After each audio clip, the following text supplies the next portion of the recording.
ಶರಣ್ ಪ್ರಕಾಶ್ ಪಾಟೀಲ್ರು ಗೆದ್ದ ಮೇಲೆ ಮಂತ್ರಿ ಆದರು. ಅವರು ಇಂದಿನ ಖಾತೆನೇ ವಹಿಸ್ಕೊಂಡಿದ್ದಾರೆ.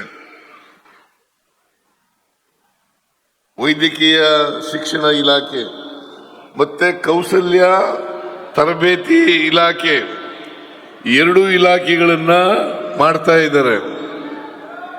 ಅವರು ಶಾಸಕರಾಗಿ ಮಂತ್ರಿಯಾಗಿ ಒಳ್ಳೆ ಕೆಲಸವನ್ನ ಮಾಡ್ತಾ ಇದ್ದಾರೆ ಅಂತಕ್ಕಂಥ ಮಾತುಗಳನ್ನ ಈ ಸಂದರ್ಭದಲ್ಲಿ ಹೇಳಲಿಕ್ಕೆ ಬಯಸ್ತಾ ಇದ್ದೇನೆ. ಹಾಗಾಗಿ ನಿಮ್ಮಲ್ಲಿ ಜನಪ್ರಿಯತೆಯನ್ನು ಗಳಿಸಲಿಕ್ಕೆ ಸಾಧ್ಯ ಆಗಿರ್ತಕ್ಕಂಥದ್ದು ಅವರು ಜನಪರವಾದಂಥ ಮಂತ್ರಿ ಅಂತಕ್ಕಂಥ ಮಾತುಗಳನ್ನು ಹೇಳಲಿಕ್ಕೆ ಬಯಸ್ತಾ ಇದ್ದೇನೆ. ಶರಣ್ ಪ್ರಕಾಶ್ ಪಾಟೀಲ್ರು ವೈದ್ಯಕೀಯ ಶಿಕ್ಷಣ ಇಲಾಖೆಯಲ್ಲಿ ಅನೇಕ ಅಭಿವೃದ್ಧಿ ಕೆಲಸಗಳನ್ನು ಮಾಡಿದ್ದಾರೆ. ಬಹುಶಃ ಹೆಚ್ಚಾಗಿ ಕಲಬುರಗಿ ಡಿವಿಷನ್ನಲ್ಲಿ ಹೆಚ್ಚು ಕೆಲಸಗಳನ್ನು ಮಾಡಿದ್ದಾರೆ. ಪದೇ ಪದೇ ಕ್ಯಾಬಿನೆಟ್ನಲ್ಲಿ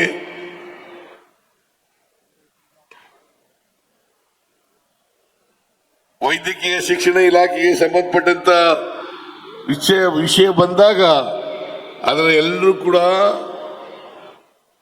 ಏನ್ರಿ ಎಲ್ಲ ಹೈದರಾಬಾದ್ ಕರ್ನಾಟಕಕ್ಕೆ ತಗೊಂಡು ಹೋಗ್ತಾ ಇದ್ದೀರಿ, ದುಡ್ಡೆಲ್ಲ ಅಲ್ಲೇ ಖರ್ಚು ಮಾಡ್ತಾ ಇದ್ದೀರಿ ಅಂತಕ್ಕಂಥ ಮಾತುಗಳನ್ನ ಹೇಳ್ತಾ ಇದ್ದಾರೆ. ಅದು ಸ್ವಲ್ಪ ಮಟ್ಟಿಗೆ ಸತ್ಯ.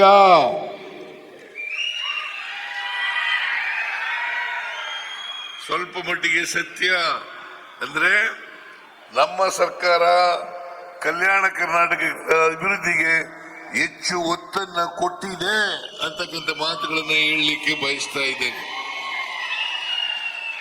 ಇವತ್ತು ಬೆಳಿಗ್ಗೆ ಜೇವರ್ಗಿಗೆ ಹೋಗಿದ್ದು,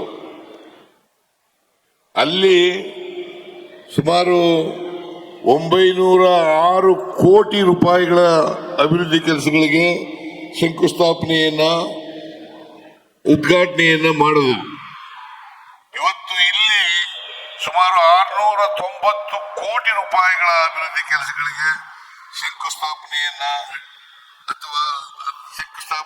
ಉದ್ಘಾಟನೆಯನ್ನ ಮಾಡ್ತಾ ಇದ್ದೀವಿ. ಸುಮಾರು 2 ಕ್ಷೇತ್ರಗಳಿಗೆ ಸೇರಿದ್ರೆ, ಜೇವರ್ಗಿ ಮತ್ತು ಸೇಡಂ, ಈ ಕ್ಷೇತ್ರಗಳನ್ನು ಸೇರಿದ್ರೆ 1595 ಕೋಟಿ ರೂಪಾಯಿಗಳ ಅಭಿವೃದ್ಧಿ ಕೆಲಸಗಳಿಗೆ ಇವತ್ತು ಶಂಕುಸ್ಥಾಪನೆಯನ್ನ ಮತ್ತು ಉದ್ಘಾಟನೆಯನ್ನ ಮಾಡಿದ್ದೇವೆ ಅಂತಕ್ಕಂಥ ಮಾತುಗಳನ್ನು ಹೇಳಲಿಕ್ಕೆ ಬಯಸ್ತಾ ಇದ್ದೇನೆ.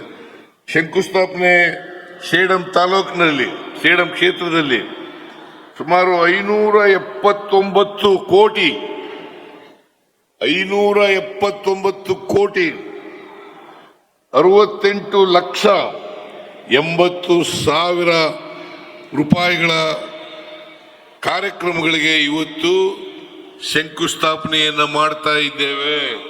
ನೀವೆಲ್ಲ ನೋಡ್ತಾ ಇದ್ದೀರಿ, ಇವೆಲ್ಲ ಈ ಕಲ್ಲುಗಳಿದಾವಲ್ಲ. ಮತ್ತಷ್ಟು ಸುದ್ದಿಗಳಿಗಾಗಿ ನೋಡ್ತಾ ಇರಿ ಪಬ್ಲಿಕ್ ನ್ಯೂಸ್ 24x7. ಇದು ಸತ್ಯದ ಧ್ವನಿ.